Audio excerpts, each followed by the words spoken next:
Good evening, ladies and gentlemen, and welcome to the Rie Bloomfield Organ Series. We are extremely pleased to welcome our first distinguished guest artist, Bradley Hunter Welch.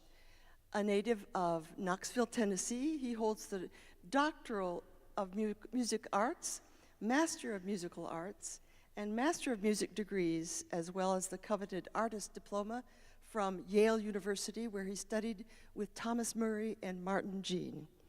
He also holds the Bachelor of Music degree from Baylor University, where he studied with Joyce Jones. He's the 2003 first prize winner of the Dallas International Organ Competition and was also awarded the Audience Prize for the second time, the first time being in 2000. Dr. Welch has taught at Southern Methodist University, at Baylor University, and was Director of Music and Arts at Highland Park United Methodist Church in Dallas, Texas, from 2009 to 2014. He now devotes his attention to a thriving solo concert career and work as artist in residence at Preston Hollow Presbyterian Church in Dallas. In August 2018, Bradley Hunter Welch was named resident organist and holder of the lay family chair by the Dallas Symphony Orchestra, where he performs with this orchestra and oversees the Meyerson Symphony Center's lay family concert organ built by C.B. Fisk. His 2016 CD recording on the Pro Organo label, entitled Dynamic Duo, was made with fellow organist, colleague, and friend Ken Cowan. It contains large-scale orchestral transcriptions and was recorded at Broadway Baptist Church in Fort Worth, Texas. And now will you please warmly welcome Bradley Hunter Welch.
And now, ladies and gentlemen, for the conversation with the artist, please welcome again Bradley Hunter Welch.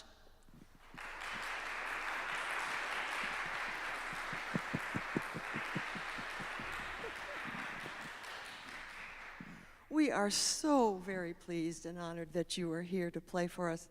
It's remarkable hearing the organ under another pair of hands and pair of feet. Well, it's truly my joy. It's a wonderful instrument. It's a great opportunity to return here and make music in this space again. Great. We met in 2000 at the Dallas International Organ Competition, where I was a member of the jury and you were a competitor. And I wonder if you would share the memory you shared with me yesterday, I guess it was yesterday, with the preface that saying that you never know who you will touch in any sort of capacity when we were sharing our talents. Yes, this is true. So we met after the semifinal round that I played at the Meyerson Symphony Center.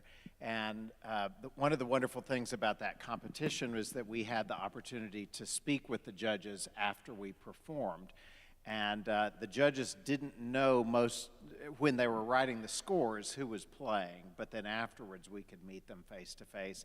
And I remember you were remarking about my performance of the Brahms Fugue in A-flat minor, a wonderfully rich, sorrowful, wistful piece, and you said that it had brought you to tears as I was playing it, and I hope that was a good thing. It was a good thing. It was a good thing. How wonderful to be able to move someone to tears, or to laugh, or to feel great joy. That's a wonderful memory. I'm so glad you said it. Let's talk a bit about your brilliant background and your studies. You're from Knoxville, Tennessee, Baylor University with the great Joyce Jones, yes.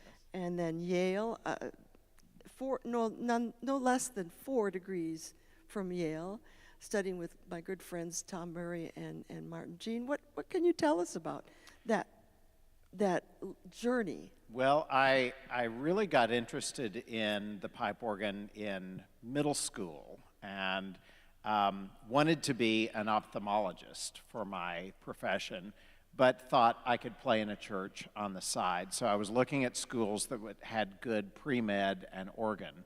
And among several schools, Baylor University in Waco, Texas stood out. And I was drawn also to Joyce Jones, who was a notable performer and had a really wonderful way of engaging a huge variety of audiences. So I spent 4 years at Baylor studying with her, and then went to Yale to do my master's, primarily with Thomas Murray as my main teacher, but with the opportunity to study with Martin Jean as well. And as I neared the end of my 2-year master's program, I felt like I still was thirsty for more to learn from Thomas Murray. So I looked around at what other degree programs they had, and there was an artist diploma, which is performance intensive. That was my 3rd year, and then I decided to do all the classwork for the doctorate as well, which was a 4th year. So, but you have a master's in organ, and Master of Musical Arts. That's correct. And a Doctor of Musical Arts, then the artist diploma. That's Is that correct. That's correct. The correct order? That's correct. You really loved Yale. And you wanted to stay there. Then they kicked me out. They said I had to leave. The funds ran out. That's right. Yeah, exactly. No more for That's Bradley true. Wonder Welch. Time to get a job. Well, and what was the importance of the people, the men you studied with at Yale? Of course, Joyce Jones, we know her. She was a fantastic personality, wonderful woman.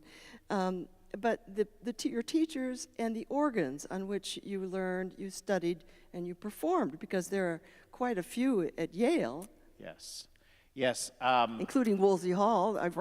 Let's mention the elephant in the room. I would say first the instruments, and Yale does have an incredible orchestral instrument, a symphonic instrument that's very representative of really the best of organ building in the United States in the early part of the 20th century. And I, in fact, did my doctoral paper on the final rebuild of that organ by E.M. Skinner, which was completed in the 30s. And that instrument is really unlike any other in the world. So it was a great inspiration to study there. And then there are other great instruments that are quite a contrast at Yale, von Beckerath in Dwight Chapel and Holtkamp.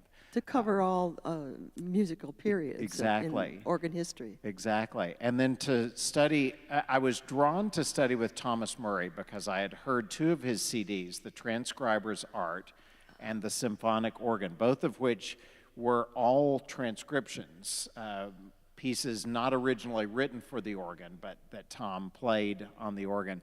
And part of this is because of Wolsey Hall, but also because of the artistry of Thomas Murray. I had never heard an organ sound like that, to breathe with the kind of flexibility of every great instrument in a great orchestra.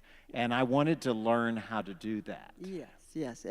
And your CD that I mentioned in the introduction, 2016, with your good friend Ken Cowan, Yes.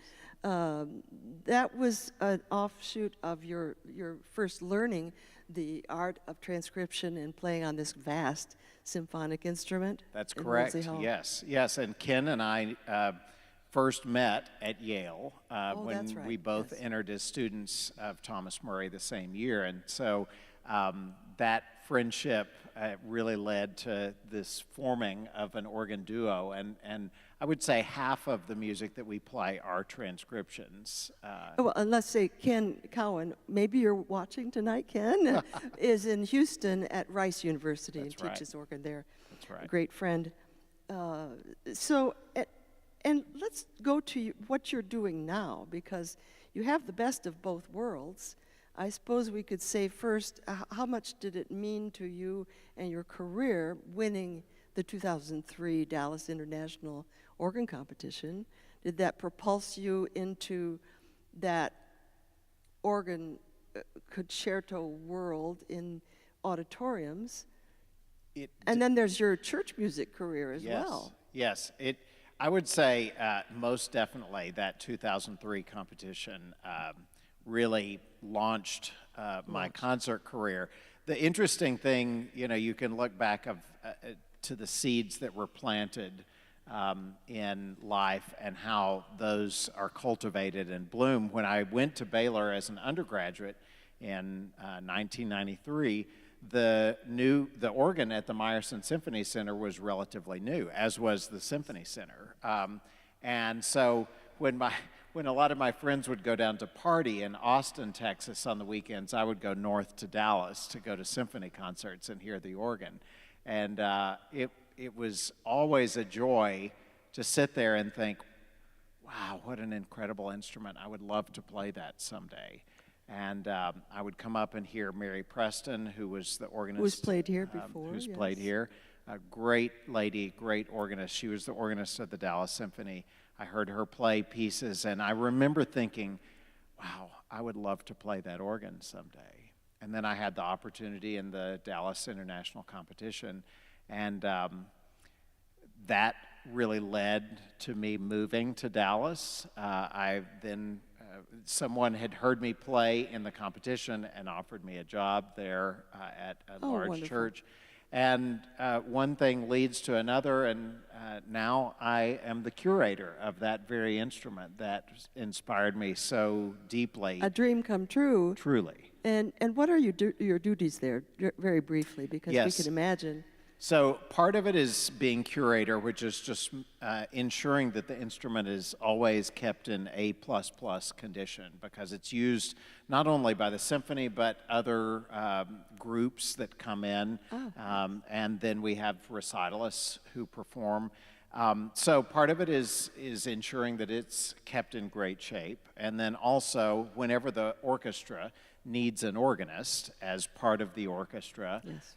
or as part of the organ recital series, I am the person who has the honor of playing with the wonderful Dallas Symphony. So you do a lot of organ concertos Yes. with orchestra, and the console is rather high up. It So is. I'm sure you have a TV monitors and That's right. whatever they use nowadays. Yes, yes, yes. A little monitor, and I always say a prayer before a performance that all the wiring keeps working. Oh, yes, well, that one doesn't can go certainly do dark at that. any point. That's what happened today. Audience will notice that we don't have a camera on the pedals tonight because one of the cameras broke. So unfortunately, you just have to use your eyes, your laser eyes on That's the back right. here That's right. to see his feet moving very rapidly. Yes. And you are a church organist too. You were in Yes. first. I could never get the names of the churches straight. Yes. But today it's I'm Preston at Preston Hollow Yes. Presbyterian Church, a wonderful church with a great, strong tradition of wonderful music ministry, and it's an honor. I love the church, and I love playing the organ in church. And I would love to hear you play hymns Yeah, for us well- all to sing. That would have been a good thing. Put a hymn on the program, and then have everybody sing. Well, and to tie in with that, one of my great inspirations was Frederick Swann, who has performed here on this organ, and I'm going to open the second half with a little trumpet tune that he wrote. But I grew up watching Fred play worship services at the then Crystal Cathedral in Garden Grove, California. The Hour of Power. The Hour Yes, of Power, indeed. exactly. And Fred's hymn playing style, the way he introduced hymns and improvised modulations, and the rhythmic impulse that gave drive and undercurrent to everything in the worship service, the way he conducted the choir and accompanied it, all of those things I just watched and learned by osmosis. I never studied with Fred, but I That's learned the so thing. much. We learn so much by osmosis, by watching and doing, not so much by classes, this type of music. I remember I did too, and growing up in a United Methodist Church in Yes. Lansing, Michigan, we just learn Yes. by doing and listening. Yes, yes, exactly. And during the pandemic, you did some videos at your church That's also. right. That's right. We have a wonderful videographer at our church who is also a musician.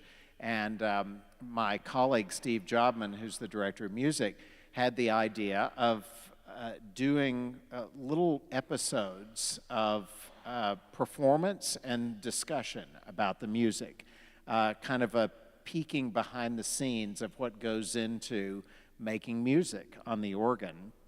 And this videographer is a true artist, and he has an eye for what the ear hears. He knows how to capture that. And he's a musician, And he's a isn't he? musician, Yes.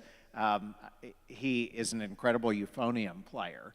And so we, the trio of us, really put together about 30 episodes. You can Google Preston Hollow Sessions, and you can find about 30 episodes that are, most are solo organ performances, but some are other instruments like flute, and I don't play the flute. Your wife wife does. plays the flute. Yes. Flute and cello and oboe, so it's kind of a treasure trove. What is the organ there again? It's a Goulding and Wood. Goulding and Wood, 2003 Goulding and Wood. 2003. Very nice instrument. Now we come to the question I ask of all of our performers. What words of advice would you give to young musicians, particularly piano and organ students, in today's world? I have so many words of advice, but we don't have enough time. I would say listen to as much music as you can. Listen to all the music you love. Listen to music you don't love. Listen to all different kinds of performers and develop a discerning ear. If you could listen to the same piece performed by different performers and listen for the differences in interpretation, and not just, I like this one, I don't like that, because we all have our likes, we all have our preferences, but I can often find something that one performer brings out that another doesn't. And you know, there have been some people who say, oh, I hate the way so-and-so plays. But I may find 2 or 3 things that that person does that I think are just genius. And so I think that's the wonderful wide world of music, is that there's so many different interpretations. I would say just listen and develop your ear, put in the hard work of discipline, of refining your skills. Discipline. I would say this is a more general thing. I feel like all success in life comes from a combination of ability and affability. Ability to do something well and ability to get along well with others. And we all know people who have a ton of one and none of the other. But I think that ability to interact with others, meet people where they are, that will serve you as a performer, that will serve you as a church musician, as whatever your job is. I think it's vital, and it's something we probably don't talk about a lot, but I think is really important. So develop all of your skills and abilities, because that combination will set you up to thrive. And what kind of jobs can they look towards getting? You know, I think it really depends. Obviously, many people aim for an orchestral job. I think we as organists have a certain, we have lots of opportunities at churches.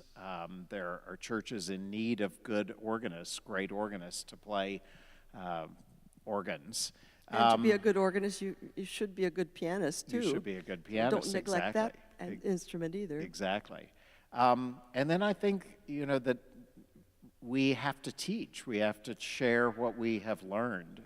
You know, again, I feel like that's one of the best ways to grow, is to always be a student. You know, Yo-Yo Ma says the wonderful thing about music is the fact that we're always learning something. There's always something more to learn. Not only more repertoire, but ways to do things more beautifully. And we live in a world that needs music and needs beauty. How well said. That's beautiful. And I think it's vital. I think it's vital to find your voice, whatever your instrument is, and to develop your skills and share that beauty with everyone you know. And that is a very good segue, voice. I now can introduce our second guest artist. For this evening, it's our very own Dr. Hilary Taylor, and newly appointed voice professor. She will be performing in her debut performance here in Wiedemann Hall with Bradley. And you can tell us all about how you met. Yes, so I, 6 years ago, became organist at Preston Hollow Presbyterian, and that's the church actually where Hilary grew up. And she, at that time, was a cantor, one of our soloists in the choir. And I got to meet her and then got to perform with her quite often. And then during the pandemic, we had lots of recording sessions together. And she's truly remarkable, not only a wonderful person, but a great artist with an incredible and incredibly versatile voice, which you'll hear in the 2 pieces that we chose. We're doing a bit of music by Handel. And I believe in the program, the order is reversed. But it's going to be the Handel first. We're going to begin with the Verdi. Handel, and you'll hear the nimbleness of her voice. And then we will do the Verdi, and you hear the incredible drama. And you'll have the occasion, you'll be introducing her yourself with this microphone, and give us the translation of the Verdi, which will be useful when you hear it. Yes, yes. Yes, and her mother is here from Dallas. She's also a professional singer. Pam, would you stand up? There she is. There she is. Applause for Pam Acker. Thank you, Pam. That's wonderful. Yes. Your program, you know, we could talk far longer than the time allotted, although there's really no time. We just talk until we stop. But you've got a brilliantly composed program with something for everyone, and I'm sure you probably have favorites. Now, do you have anything to say briefly? Program notes are at this moment. They're all favorites, and I think one of the things that I always seek to do is to find everything that is beautiful about any instrument that I play, and there's so much that's beautiful on this instrument. Well, I was going to ask you how it was to prepare everything on this instrument. Yes. You've known so many different ones at the Meyerson, Woolsey Hall, and here. And each one has different capabilities and different strengths and different challenges, and this one is incredibly wonderful. And so I always program with a mind for how to showcase all of those wonderful aspects of the instrument and to show the versatility it has in style, that it can play a Bach Prelude and Fugue very stylistically, but can also play Dupré and Vierne and Widor. And who is Max Drischner?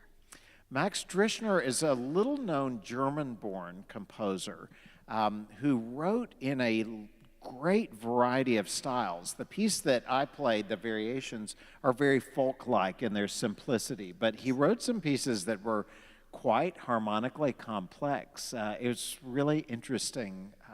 And we don't know a lot about his music generally, but this one to me is just a wonderful gem and a terrific vehicle for kind of taking a tour of as many organ sounds as we can in about 9 minutes. That's a great find, Yeah. And then in the second half, you have the trio of pieces, beautiful trio of pieces by American composers, Fred Swann being one of them. Yes. The Fred Swann's trumpet tune. Interestingly, all three of these pieces are in ABA form, meaning what you hear at the beginning, you'll hear back at the end with a contrasting section in the middle. The Raymond Haan, Ray Haan is a composer in the Grand Rapids, Michigan area, church musician, and I have always found his music a cut above. There's something just really tender and beautiful about it, and I fell in love with this Pastorale back in high school and have you've known it since high school. I've known it since high school. And then the William Albright Jig for the Feet is something altogether different. It's mostly a pedal solo. There are a couple moments where you'll see my left hand come up and play a little melody that Albright borrows from Bela Bartok, his Concerto for Orchestra. But it's a wonderfully spicy piece. Well, two great American organists, Fred Swann and Bill Albright, who was from Michigan, University of Michigan. I knew him. Yes. Wonderful. That's great. And then to end with the wonderful finale by Vierne. Yes. There's nothing like that joyous music that I remember the first time I heard that piece. I was just... Were you in France? No, I was here in the United States, but I remember thinking that is what playing the organ is all about. Oh, fantastic. And a wonderful resounding D major. Yes. Well, this has been absolutely wonderful. I can't thank you enough for being here. Audience, please give a hand to our artist. Thank you. And thank you, Lynn. And looking forward to the second half.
Thank you. So as I mentioned, we have switched the order somewhat, so we're going to begin with Handel and then do Verdi. We're also going to do the little short recit before the Handel aria. And these are not only such a stylistic contrast, but also in the subject matter. The Handel is from Messiah, talking about the coming birth of Christ and the glory of the Lord. And then the Verdi is taken out of the Dies Irae, talking about the Last Judgment. But we know that in the middle of all of that is the focus of Christ. And I wanted, just so that you have it, since the Verdi is in Latin, the translation that of what she will sing is, "A written book will be brought forth, which contains everything for which the world will be judged. Therefore, when the judge takes his seat, whatever is hidden will be revealed. Nothing shall go unpunished." So, first we will have Handel, and then we'll have Verdi. And would you please join me in welcoming my great friend, Dr. Hilary Grace Taylor.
frustration that I got